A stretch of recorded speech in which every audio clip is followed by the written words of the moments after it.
The sun used to be Joe's best friend. For many moons, the village was a paradise of endless grilled mammoth and golden bananas. Everyone was a genius. Joe was a genius. Even the village goat, who accidentally stepped on a shiny blue rock, was considered a financial visionary. It was the era of the eternal summer, where the trees grew faster than Joe could climb them. And every time the fat chief sneezed, a new basket of berries appeared in everyone's cave. But today, Joe feels a different kind of breeze. It's not the refreshing wind of a spring morning. It's a sharp, biting chill that makes his loincloth feel far too thin. He looks out from his ledge. Usually the valley is filled with the sound of banging rocks and the happy grunts of hunters. Now there is only the sound of dead leaves skittering across the stone. The hunters aren't hunting. The gatherers aren't gathering. Joe looks at his pile of bananas. They look smaller.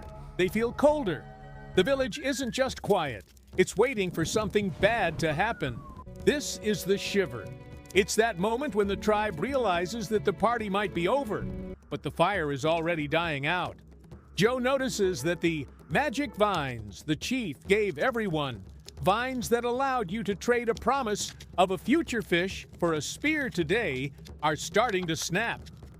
The Shiver is the first sign of the long winter. It's the realization that you can't eat promises when the frost hits the ground. How did we get here? To understand the winter, the elder says we must look at how we behave during the summer. For years, the fat chief sat on his high throne, telling everyone that growth is a tribal right. Whenever a hunter complained that the forest was getting empty, the chief would just print more banana vouchers on pieces of birch bark. "Don't worry about the deer," the chief would grunt. "Just spend your vouchers." And Joe did. Oh, how Joe spent. He built a cave so large it had 3 entrances he didn't use. He traded his sturdy stone axe for a floating feather, because everyone told him feathers were the future of tribal defense. He borrowed more vouchers from the chief to buy a virtual cave in a valley he had never visited. Everyone's hut was overstuffed with things they didn't need, bought with vouchers they hadn't earned. The tribe became fat and slow. No one wanted to do the hard work of actually sharpening spears or tracking real prey. Why sweat in the mud when you can just trade vouchers for more vouchers? But the elder watched from the shadows, shaking his head. He knew the law of the forest. You cannot have more huts than there are trees to build them. The overstuffed hut is the reason the winter hurts so much. It's the weight of all those easy years coming down on Joe's head all at once. Suddenly, the fat chief stops smiling. He realizes the village granary is full of birch bark vouchers, but the actual dried meat is gone. He panics. He announces that from now on, getting a voucher will cost 10 times more work than before. He calls it the Great Tightening. To Joe, it just feels like the world stopped turning. Joe goes to the spearmaker to trade a voucher for a new hunting tool. But the spearmaker shakes his head. "I don't want your bark," the spearmaker mimes. "I need real fish to feed my family, and I don't see any fish in the river."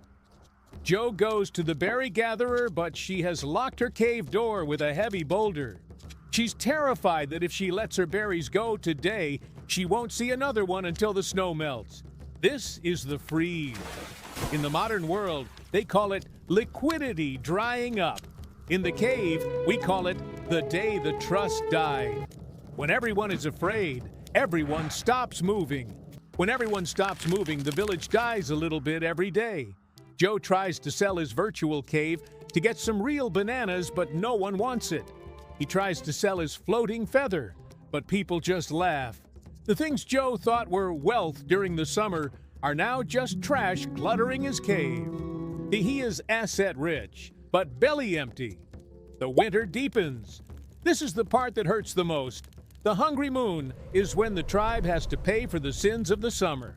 The chief's vouchers are now worthless piles of leaves. The hunters who never learned how to track a real deer in the snow are the first to go hungry. Joe watches as the fat chief tries to tell everyone that the winter is transitory. But Joe's stomach knows the truth. During the hungry moon, the weak huts collapse. The businesses that only existed because the chief was handing out free vouchers disappear like mist. This is the recession in its purest form.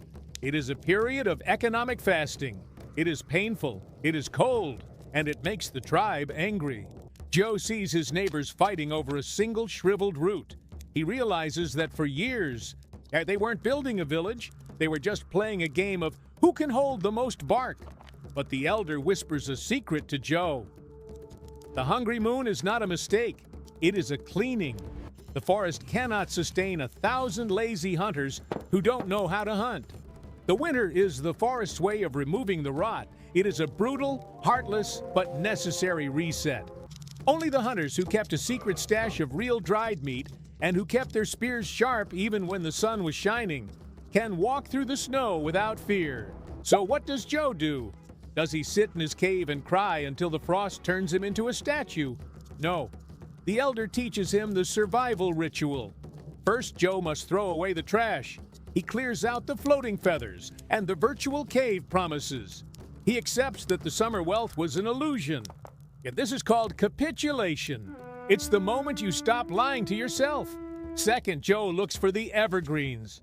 Even in the deepest winter, some things stay green. There are always roots under the snow if you know where to dig. There are always small animals to trap if you are patient. In the village, evergreens are the real skills and real assets that people will always need. Fire, water, and basic tools. Joe starts focusing on what is real. Third, Joe waits. The most important part of the ritual is patience.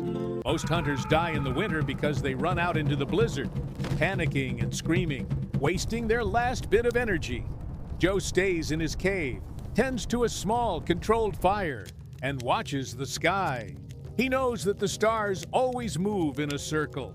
The winter feels like forever, but the elder has lived through 10 of them. The sun is a stubborn beast, the elder says. It always finds its way back to the valley. Joe's sitting at the mouth of his cave. The valley is still white, but the air is starting to smell different.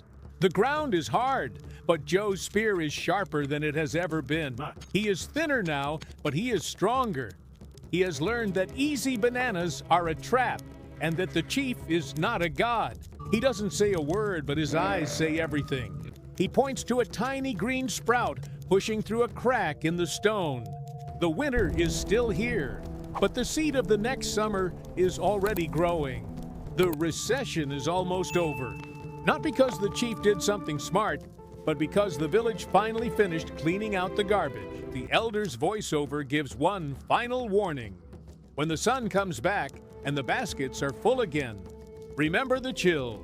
For the sun is the father of the tree, but the winter is the teacher of the hunter.